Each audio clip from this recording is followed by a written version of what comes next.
In this video, we will be talking about how to calculate a pain and suffering settlement.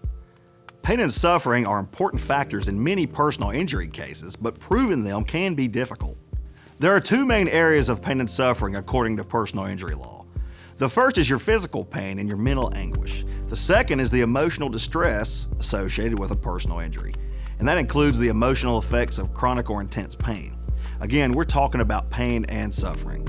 That's actual pain and discomfort, as well as physical limitations, not just those at the time of the injury, but also those in the future.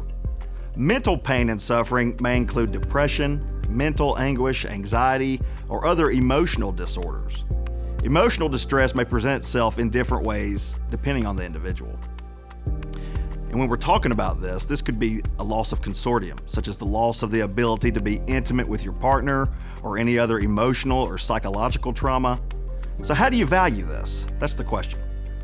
Although personal injury lawsuits are common, there is no accepted method for calculating the amount of pain and suffering someone has endured.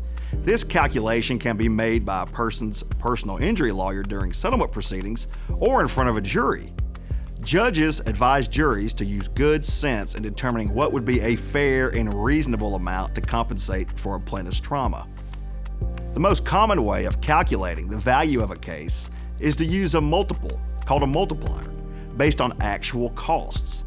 These may include your hospital bills, doctor fees, lost wages, damages to property, all relatively easy to calculate. For some, it's simply a matter of adding up the receipts and the bills for the medical care. But determining the value of pain and suffering can be more than just adding up medical bills. We have to remember that we have to include the mental anguish, loss of consortium, or any other emotional damage suffered by the claimant as a result of an injury caused by another party's negligence.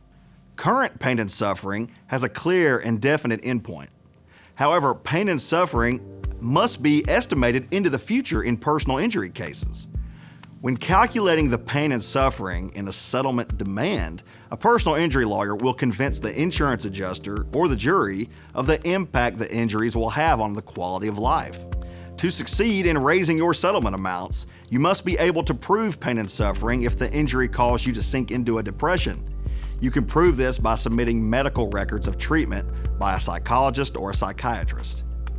You can also aid in this process by writing a journal that details your symptoms.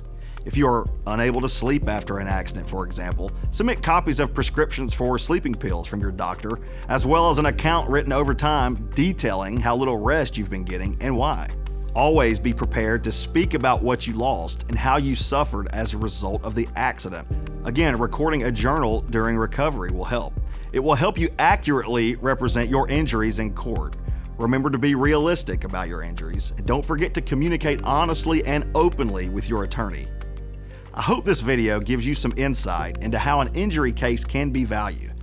Every case is different, and what I've talked about is just a few aspects to setting a settlement value. Be sure to click the link in the description for more information on valuing your personal injury case.